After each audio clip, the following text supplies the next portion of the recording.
Hello aspirants, welcome to PW OnlyIAS English channel. We are again here with the analysis of the Hindu from 9th of September 2024.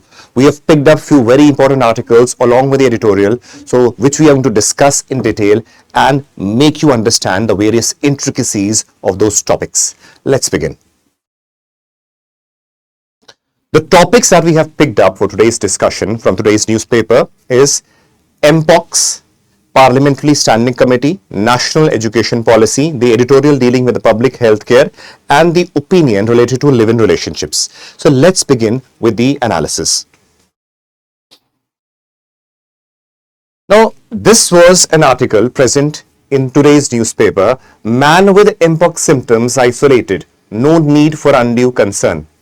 Now, we have all seen the crisis of COVID. Any other virus or a new virus coming does create a panic in the minds of the people. On the other hand, from the side of the government, it is very, very important that government takes all the necessary precautionary steps. Now, this is something that we have read in the article.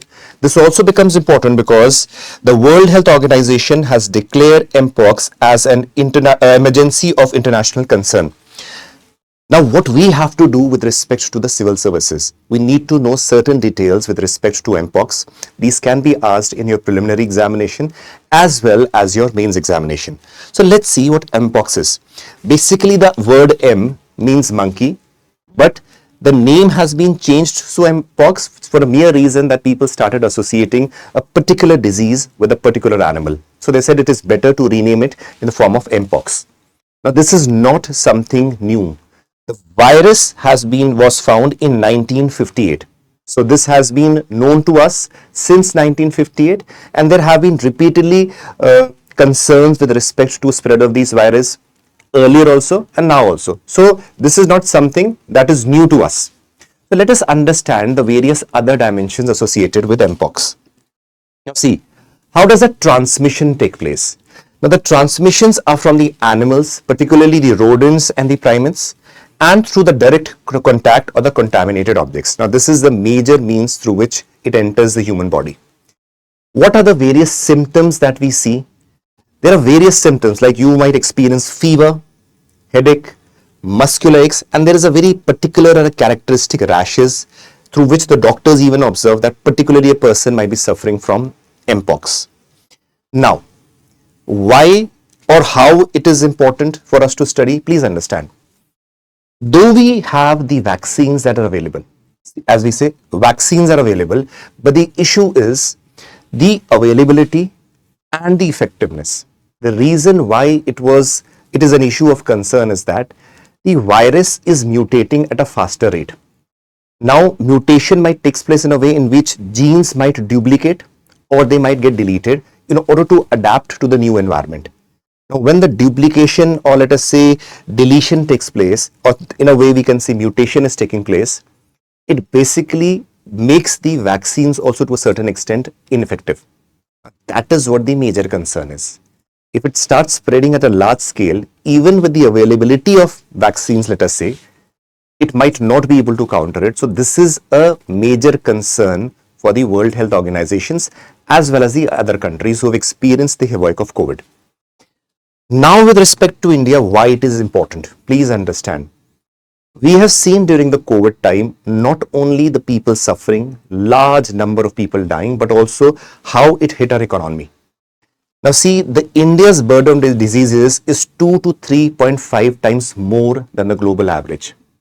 Now, if similar such problem arises with respect to MPOX, it will create a major problem, not only with respect to the health expenditure and all other dimensions associated with the Indian society.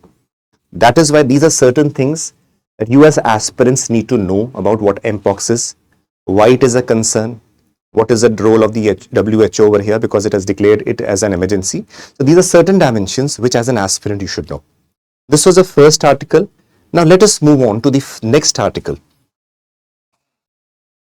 Next article says, very, very important. Now, this is with respect to General Studies Paper 2, where you can be asked what are parliamentary committees, what are standing parliamentary committees. So, this was written, parliamentary committee is likely to be set up by September 20. Now, as an aspirant, If you have read Indian polity, you will be knowing what a parliamentary committee is. This is what is the aim of a newspaper. When you're reading the newspaper, you not only get the knowledge, but along with it, you need to know what these things are, because UPSC will pick up questions from these topics and place it in your examinations. It is very likely in your mains examination, they might ask you, what are the parliamentary committees and what is the role of the parliamentary committees? Straight away 10 marks. Now this requires basic knowledge also, and along with it, an analytical ability. Now let's analyze what a parliamentary committee is. See, a parliamentary committee is a panel of member of parliaments that are appointed or elected by the House or nominated by the Speaker or Chairman, with respect to whether it is Lok Sabha Speaker or Rajya Sabha, the Chairman is there. So these are present in both the houses. A parliamentary committee is a panel of MPs that are appointed or elected by the House or nominated by the Speaker or the Chairman. Now, this is the precise definition of a parliamentary committee.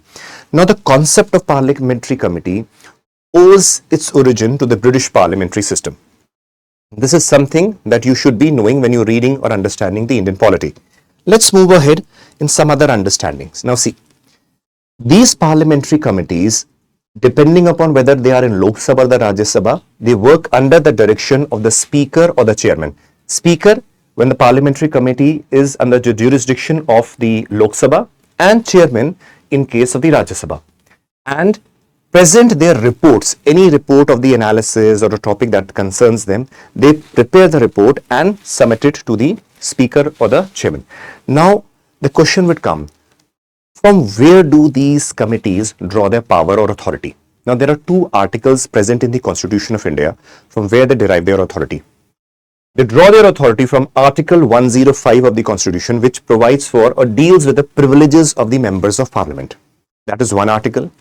And next article is Article 118, which gives the Parliament the authority to make rules, to regulate its procedure and conduct of the business. Now, these two articles present in the Constitution provides or gives the authority with respect to the parliamentary committees. When you are writing in the examination, please remember, in the mains examination itself, putting these articles or name of these articles give you an extra edge, possibly half mark or 1 mark also. With respect to the preliminary examination, they might put certain articles and say which among the following might concern a parliamentary committee. So you should be aware not only of the details but also of the articles along with it. Now let's move ahead. Now there is a basic flowchart that I have prepared. We just now understood what parliamentary committee is.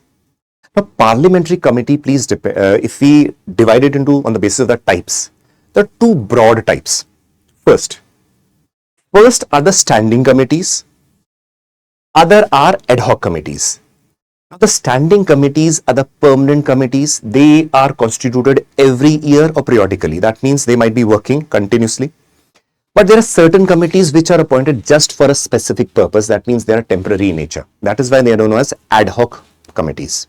So that means standing committees are permanent committees. Now these are broadly divided into 6 categories. Now each of them has their own set of committees. I will give you an example also. See, like 6 categories have financial committees, departmental standing committees, committee to inquire, committee to scrutinize and control, committee relating to day-to-day business of the house, and housekeeping committees. Now these are the 6 broad categories of the standing committees. Now each committee will have its own set of types of committees. Like for example, the financial committee has 3 further types, like estimate committee, public accounts committee, committee on public undertaking. So this does not mean that they themselves are one committees. No, these are broad categories.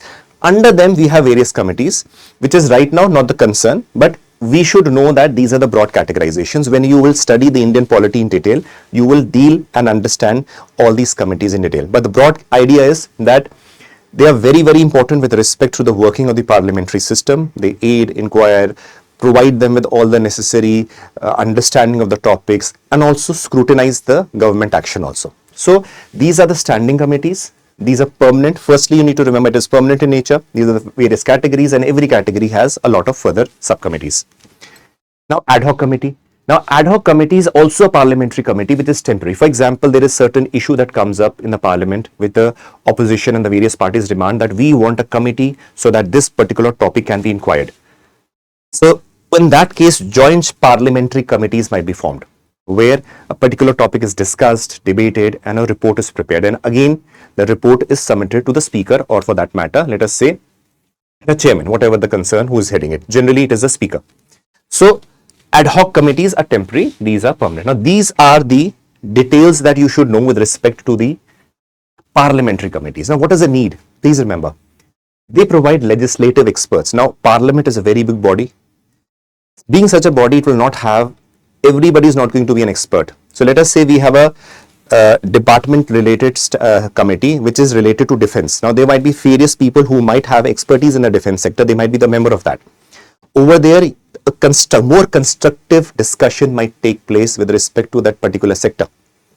So that means there is a sense of legislative experts. Even certain experts from outside can be called for information, or people can be summoned that certain information is required. So legislative experts are present in every committee according to the various committees that are present, and the qualification of the persons or the member of parliament also plays a very important role over here.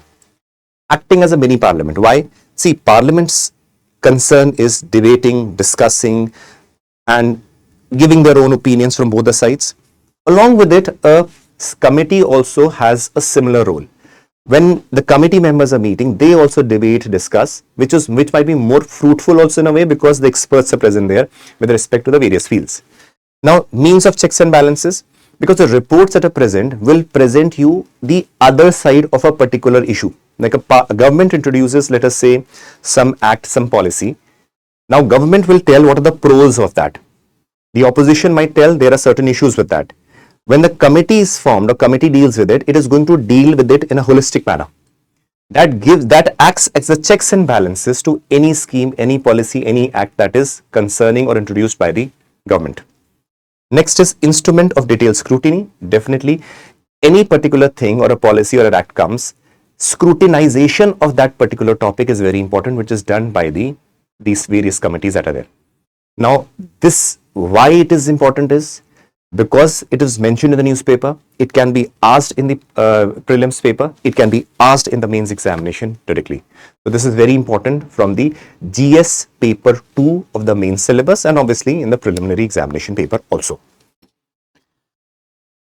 Let's move on to the next topic. Now, this is also very, very important. Now, when we talk about this article, the Honorable Vice President mentions that all states must adopt national education policy. Now, you very well know that national education policy came in 2020. Now, people very often ask, now that's something that came in 2020 and we are in 2024.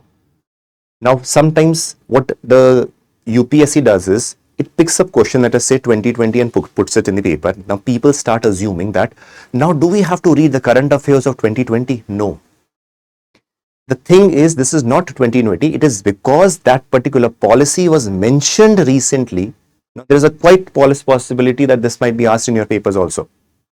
Even this year's also paper means quite possible, because it is mentioned over here. That is why I understand. A particular thing of, let us say, happened 5 to 6 years back doesn't mean that they have picked up from 5-6 years back current affair. No, they have picked up because that particular thing was mentioned in your newspaper of late. That is the particular reason. Now see, when the topic of national education policy is mentioned, you as an individual who is studying there, after reading an article, as the Vice President might have said, it is important to implement, the aims need to be fulfilled, that will help in the improvement of the education sector, holistic development of the education sector. All these things have been mentioned in this article, which you as a candidate must have read. But now, from the perspective of the analysis, you need to understand what national education policy is. Now, you don't have to do R&D, but basic details of what the national education policy is. And let's see or have a look at it. We must know that the national education policy is based on Dr. K. Kasturi Rajan report. Now, this replaced the national education policy of 1986. Now, what is the aim of this policy? That is very important to understand.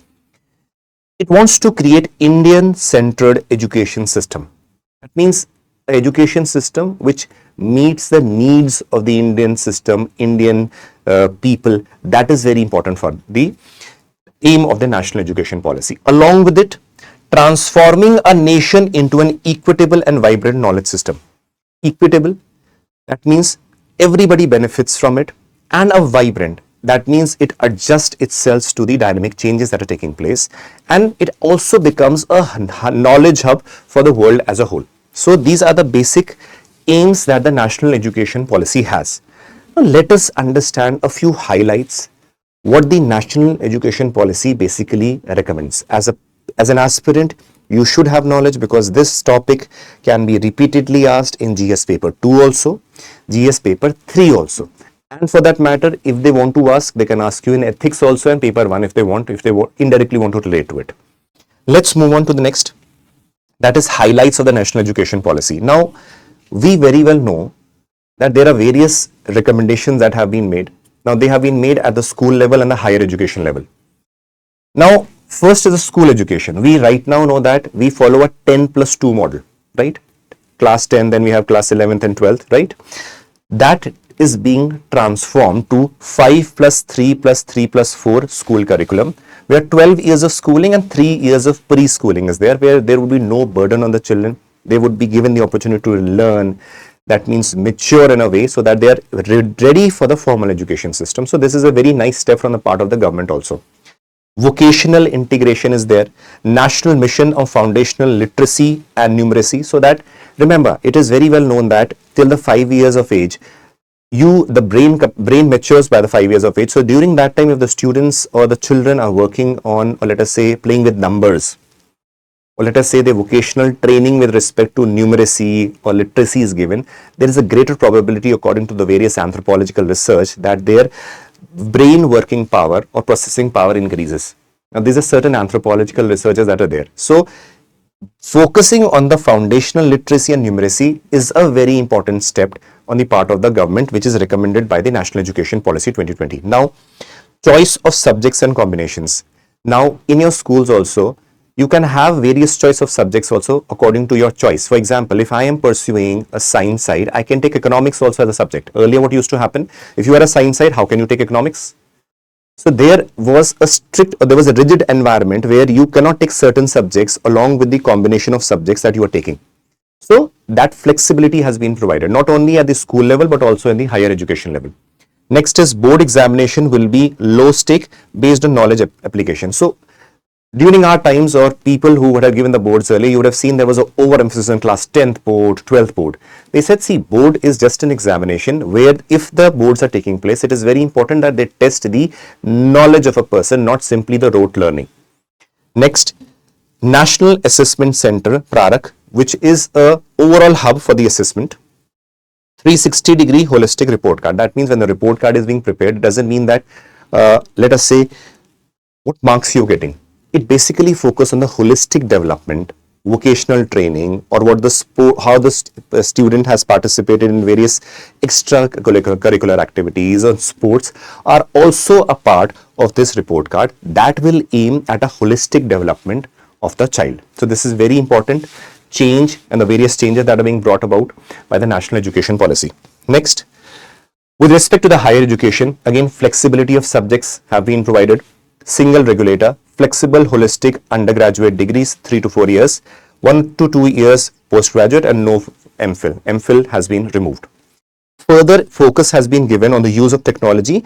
Along with it, a very important thing, Indian knowledge system, language, culture and values. This becomes very, very important because see, when we talk about knowledge, we basically focus on the mainstream knowledge. Do you realize that there are n number of tribals that are there? They have their own knowledge. They have their own culture. They have their own system of medicine and all. That is why regional tribal centers are established, so that they collect the information of the tribals that can be used even for further researches, and so that we not only conserve their culture, but also we can use them as a means of adding to our present knowledge. So this gives prevalence or importance not only to the mainstream cultures or education system that we see, but also to the every individual that is present. That includes the tribal communities also as a major stakeholder in the aspect of the education system. This is what is present according to this article. Now please remember, what you learned from the article was, what are the aspects of the National Education Policy? Now in the examination, please remember, When the word national education policy was mentioned, they can very well ask you, what are the provisions of the national education policy, how it is going to benefit India as a whole. Examine. Now, when you are expected or asked this question, if you do not know the provisions of the national education policy, how can you give a positive or a negative view also? That is why simply mentioning of a small article over here takes you to a question that you might land up in your mains examination, and for that matter preliminary examination also, with respect to the national education policy. That is why when we are doing an analysis of the newspaper, please understand, newspaper takes you to 5, 10 years, 20 years back also. It might take you to future also, presuming what will happen. So as an aspirant, you should be ready that these questions can be asked in your examination. Clear? Let's begin and move to the next topic. That is the editorial analysis. Now, this is a very, very important aspect of the editorial that has come up. Now, please understand, policy paralysis weakened public health care. While reading this editorial, we realize that it raises very, very important concerns with respect to the public healthcare system. Now, what those concerns are, we need to analyze them properly. See, when we start reading them, there are two very important things that the writer mentions here. He defines what public health policies are. He says that these are the decisions taken by the government to resolve the public health issues or public health needs. For example, there are certain needs with respect to, let us say, malnourishment, certain issues with respect to, let us say, anemia prevalent. The public health policies are, there are certain needs in the society. The government, whether it is state, whether it is local government or the central government, they make certain decisions or policies which basically helps to meet the need of the people, are known as the public health policies. This is according to a definition. Now, there can be alternative definitions also, but this is the view of the thinker. Now, when we are reading, please understand, in the editorial analysis does not mean that what the person over here is writing is going to be always right. No. You as an individual has to mature that you need to extract the best out of it when you're reading. You need to understand what is the view. There can be counter views also, absolutely. But along with it, you understand how the flow of the language is going. That will help you create or generate your own opinions also. Okay? So what happens? First is this. Now next over here only, he mentions that there is a lot of concern with respect to the inadequate focus on public healthcare system. Now, these two things have been mentioned in the introductory passage. After that, when we move on, the needs of the public healthcare or private healthcare system. So, these issues which are mentioned over here are basically the various concerns. So, let us analyze. Now, we move ahead in this editorial. You will be analyzing there repeatedly. There have been various concerns that have been raised by the thinker who is writing here. So, let us see what are the concerns. Okay. When we move on to this second or third paragraphs, we realize that public healthcare needs, or what these public healthcare needs are, have been emphasized and told. What these needs are, he said these needs can be categorized into three categories. First, diseases of poverty. Second, problems of the middle class and the better off. And third, the most common curative care needs. These are the three aspects that are highlighted in these paragraphs over here. Now, what are the needs? First, let us say there are certain sections of people who, due to poverty, have various issues with respect to health. Now, they can be related to, let us say, undernutrition. They can be related to issues related to malaria, TB, because let us say unhygienic conditions are there. It can be due to that. No availability of, let us say, or very less availability of clean drinking water might lead to waterborne diseases. So that has got to do with, let us say, poverty or lack of adequate funding or money or adequate salary that is prevalent. So that is one case. Second, the people who are middle class and well off but still have certain issues and needs. They are, let us say, pollution related diseases or even non-communicable issues, let us say obesity. Now obesity is rising, that is leading to issues like diabetes and other problems. Now third aspect or the needs that are mentioned is the curative care needs. Now word curative care needs itself needs to be understood.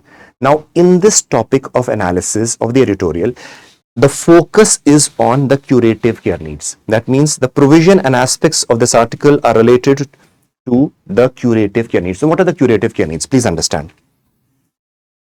What do you understand? Curative, something you cure. So that means it is basically dealing with an infrastructure that is prevalent with respect to healthcare in India to resolve the healthcare problems. The curative care has three levels. First is the primary healthcare centers or the primary healthcare, the secondary healthcare and the tertiary healthcare. Now these are the systems or levels that are present to cure the problems with respect to the healthcare issues that the people of India come across or face. So these are the three levels. Now what happens when we move further in the editorial? Over there and these parts, the thinker or the writer analyzes and tells us that there are various issues or concern that are prevalent in the public healthcare system. Let's see that. First is there are lack of facilities in the primary healthcare center and the secondary healthcare centers. You won't believe that at the primary healthcare centers, those are those centers which are at village level. Secondary healthcare centers, let us say, which are more advanced, let us say at the district hospital level. Tertiary might be the advanced hospitals like the AIIMS. Right? So this is basically the three levels. At the village level, meeting a requirement of few people, which might concern or cater to the needs of, let us say, few villages. Secondary, larger scale, which might be at the district level, and tertiary at the all India level, let us say AIIMS Delhi. Now, if you go to the primary healthcare center, you will be seeing that major concern is even non-availability of the doctors. Leave the facilities. Secondary healthcare centers also, lack of amenities might be there, availability of doctor is a concern, availability of clean, hygienic conditions are an issue. So what happens is that these further escalate the infrastructural crisis that are present there. Next, the article focuses on the aspect that there has been shift towards insurance. Now, what is that? Even in the Ayushman Bharat, you will be realizing that overemphasis has been given that the insurance cover needs to be increased. When the insurance cover is there, so that means it is creating a shift towards the private sector. Because there are two options. Either the government prepares or works on the primary healthcare center, secondary and tertiary. Another is the dependence on the private sector and the insurance being as a buffer or a cure for the patients.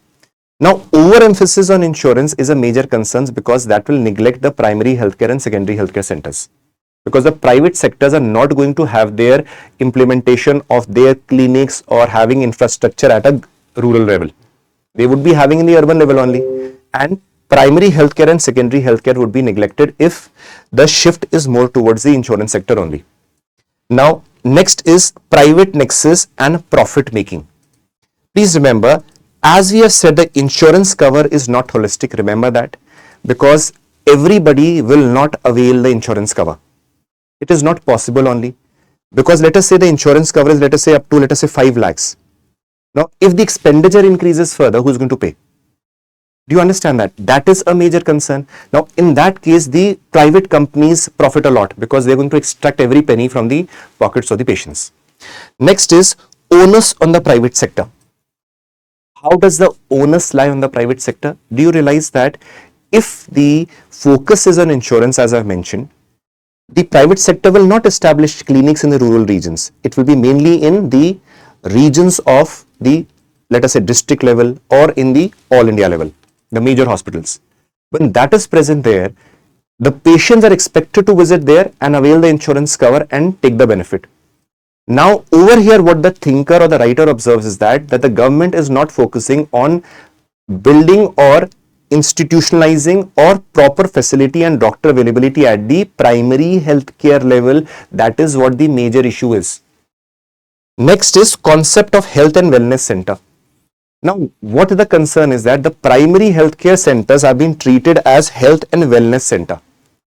Now, this acronym itself, according to the writer, is changing the nature of the primary healthcare center from merely a wellness center, not a place where the patients are treated.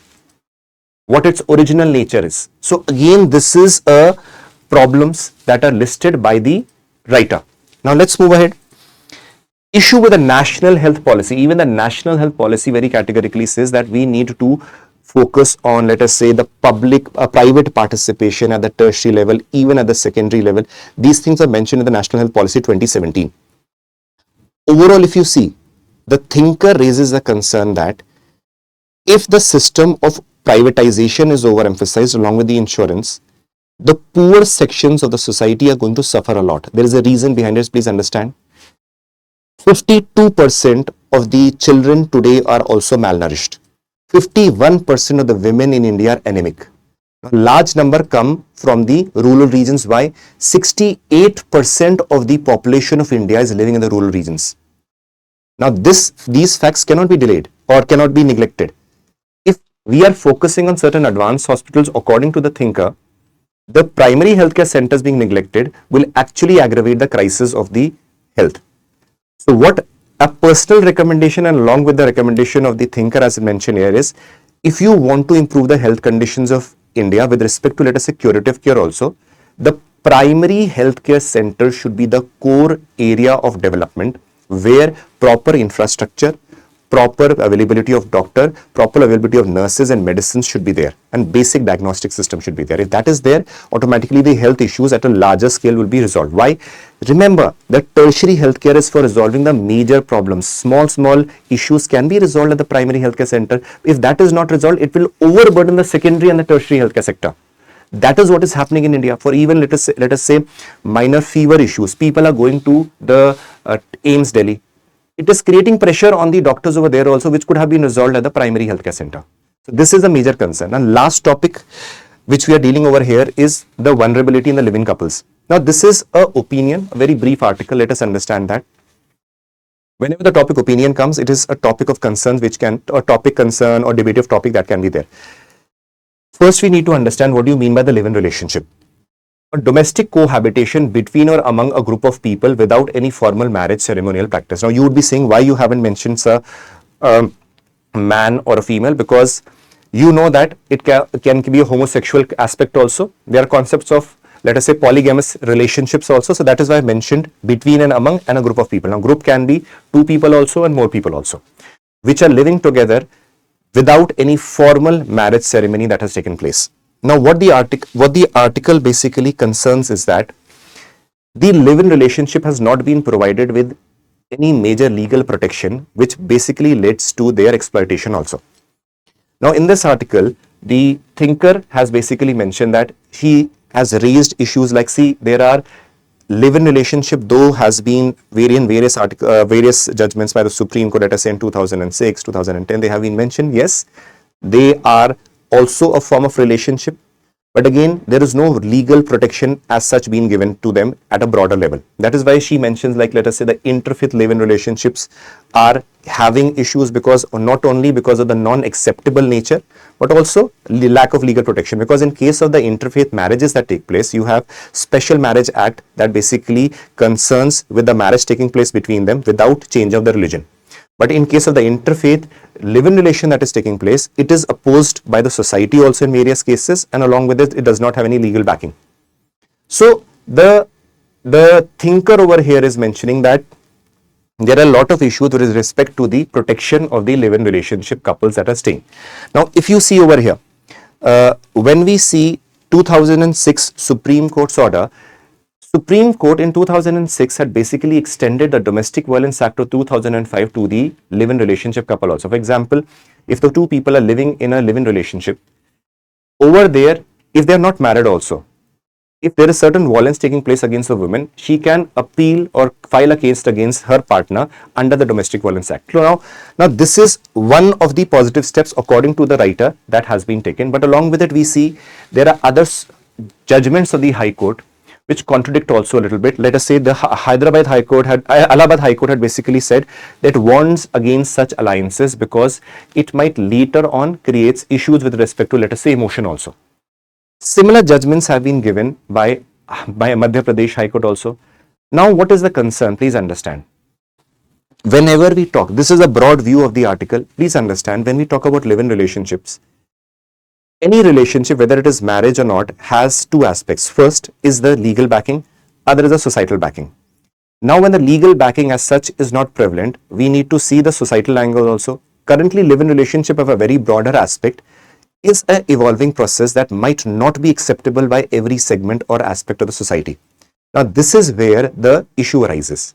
For example, if people want to live in certain societies, they might not allow live-in relationship couples. Why? Because certain aspects of live-in relationship are not acceptable to the societies as a whole. It has basically passed a law where it is trying to basically regularize, let us say, the concept of live-in relationship. For example, in Uttarakhand, the recent act that was passed, which basically states that if two people want to be in a live-in relationship, they have to register their relationship in front of the registrar, while meanwhile they're staying in the state of Uttarakhand, and later on when they want to part ways, they have to again inform the registrar. In that case, it gives a little bit of formal aspect or relation aspect, or let us say status, to the live-in relationship. But right now, if we see the aspect of live-in relationship, it is quite a evolving process which will take some time according to the needs and requirements of the society, how it evolves. But one more thing, if we take the live-in relationship aspect, is not something that is present or has evolved now. If you go to the pre-British era, we realize that in the Chota Nagpur region and other parts of India, the tribal regions used to have the concept of tribal dormitories. Now, the tribal dormitories also over there, remember, used to have a concept of live-in relationship where the tribals, after gaining puberty, used to cohabit in the tribal dormitory. They used to have a sexual intercourse with the partners based on the choice, and they later used to get married. Now, over here, when you analyze this aspect, the concept of live-in relationship in one form or the other did exist earlier on. But now the nature has changed, because when the Britishers came, the tribal dormitories concept was again abolished, seen as a barbaric action by the Britishers. So that concept basically declined. Now what we see is again an impact of the Western culture in the modern form which we have observed. The acceptability or non-acceptability will also depend upon the societal changes that take place. Now, this is again an opinion. Why I took up this article is this helps you to understand and analyze the various aspects along with the editorial also. This was me dealing with the current affairs of 9th September 2024. I guessed you understood, liked what was taught to you today. We will continue with a similar series every day from Monday to Saturday. Over here, I have the QR code for the Telegram account that is present here. The PDF of this particular discussion that has taken place would be available over here. You can take the PDF from this Telegram account. Hopefully you liked it. We would add more dimensions to the current affair discussions also. Keep on studying, keep on putting a lot of effort, and keep on revising. Me signing off from this channel, from PW OnlyIAS English. Take care. We'll meet tomorrow and continue with a proper analysis of the Hindu. Take care and Jai Hind.